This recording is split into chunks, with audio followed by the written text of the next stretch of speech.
I have so appreciated everyone's stories tonight and connected with many pieces of what everyone has shared.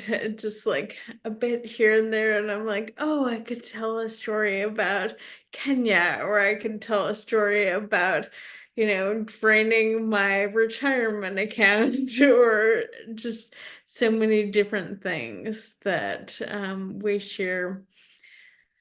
But I want to say something briefly about where I currently serve, which is New Garden Friends Meeting. I am the interim pastor there, and hopefully I will be finishing up my interim fairly soon. We're interviewing new settled pastors, so I'll be able to move more fully into working on public friends. And we have a grant. We're going forward. But what I wanted to share is that when I came to New Garden, one of the things someone asked me in my interview was how much experience I had being with dying people and their families. And I know now, because I've had conversations with that person, that she was trying to warn me what my experience would be like at New Garden Friends Meeting. And in fact, in my first 6 months as interim pastor at that meeting, I led 6 memorials.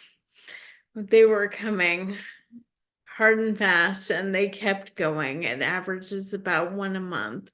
And I don't officiate all of those memorials. Fortunately, we have staff where we can spread them out, but it is a huge part of being a Quaker pastor in many meetings these days.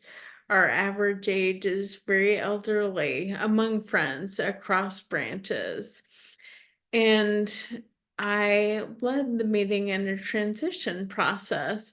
And this is a meeting that does actually have a fair amount of money and a nice piece of property, and some very wealthy people who are doing things like leaving $50,000 to the meeting for peace and social concern. So this is not a meeting that is in financial crisis or even trouble, but people sometimes act as though it is. And we've had conversations about that. And what I said to the transition team is, if the meeting continues on its current trajectory, in 10, 20 years, there are not going to be very many people in this meeting, but there is going to be a lot of money for that smaller group that it's going to be there.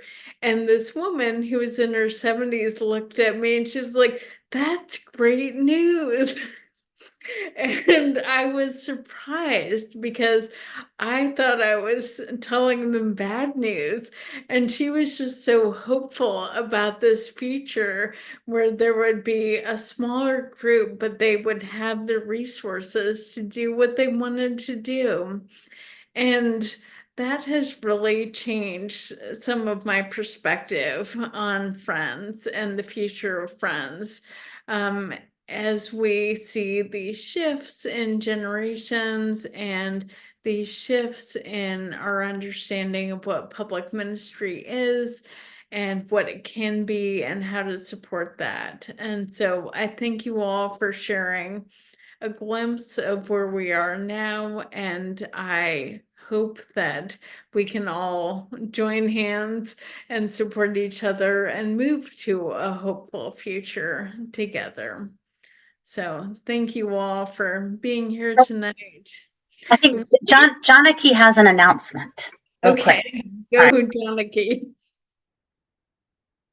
With Wendy's permission, I'm going to mention that because of this series, I scheduled next month's Pedal Hill Reading Group to be on 2 pamphlets on public ministry, Tall Poppies and Spreading the Fire, one on ministry in the meeting and one on travel in the ministry. So I'm going to put that in the chat. It's free. It's online. Please come. Wonderful. Thank you. Does anyone else have anything to share while we are gathered?